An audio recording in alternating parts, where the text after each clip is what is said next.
అజ్ఞాతవాసం చెడిపోకుండా, ఒక్క చుక్క కన్నీరు కనబడకుండా, ఒక్క అరుపు వినబడకుండా తన భార్య కోసం భీముడు చేసిన ఈ నిశ్శబ్ద నరమేధం.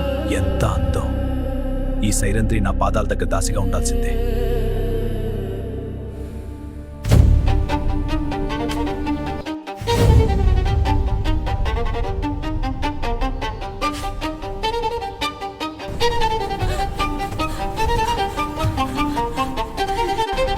మహారాజా, నన్ను రక్షించండి. ఈ కామాంధుడి బారి నుండి నన్ను కాపాడండి.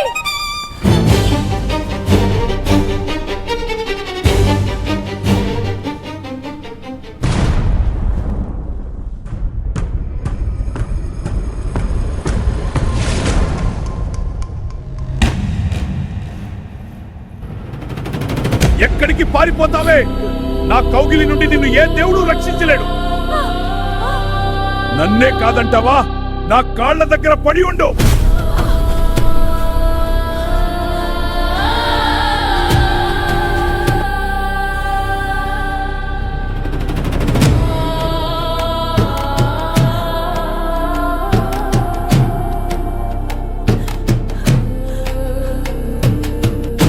అది నాకు కావాలి, కానీ అది సాధ్యం కాదు. నాకు కావాలి. నాథ,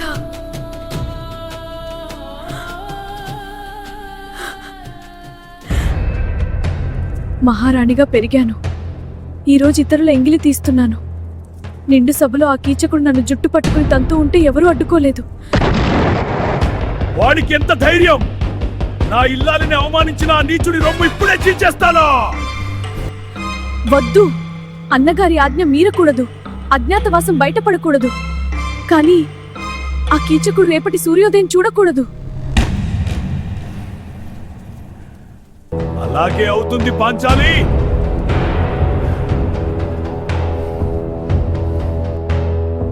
వాడిని రేపు రాత్రి నర్తనశాలకు ఒంటరిగా రమ్మని చెప్పు. వాడికి శ్మశానం అక్కడే.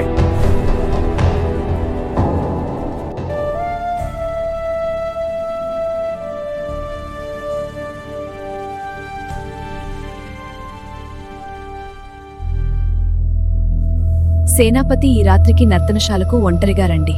అక్కడ మీ కోరిక తీరుస్తాను.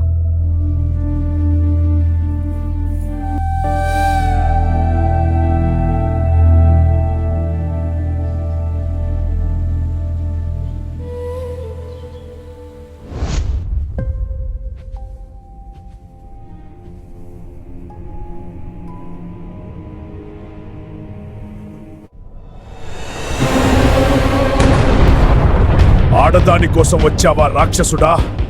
నేడు నా ఇల్లాలి పగ నీ రక్తంతో చల్లారాలిరా.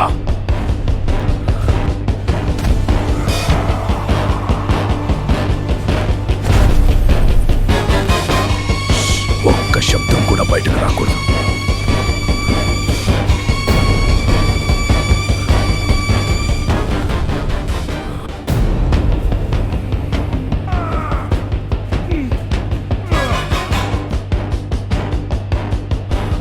ఈ కాలితోనే కదరా నా పాంచాలిని తన్నావు.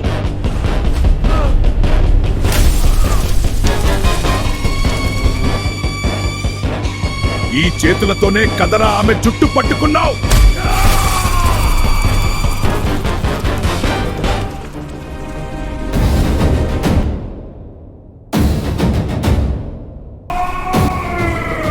కీచకుడి పక్కటెముకలను పొడి పొడి చేసి వాడి తలను, చేతులను, కాళ్లను, తాబేలు తన అవయవాలను తిప్పలోపలికి దాచుకున్నట్టు వాడి మొండెల్లోపలికి బలవంతంగా దూర్చేశాడు భీముడు. నిమిషాల వ్యవధిలో మదగజం లాంటి మత్స్యదేశపు సైన్యాధ్యక్షుడు ఎవరికి ఎలాంటి శబ్దం వినిపించకుండా ముఖం, కాళ్ళు, చేతులు లేని ఒక ఆకారం లేని గుండ్రటి మాంసపు ముద్దలా మారిపోయాడు. రక్తం నేలంతా వ్యాపించింది. నర్తనశాల తలుపులు తెరిచిన సేవకులు, అమ్మో, ఏంటిది?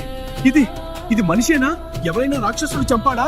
ఆ భయంకరమైన మాంసపు ముద్దను చూసి మత్స్యదేశం యావత్తు గజగజ వణికిపోయింది.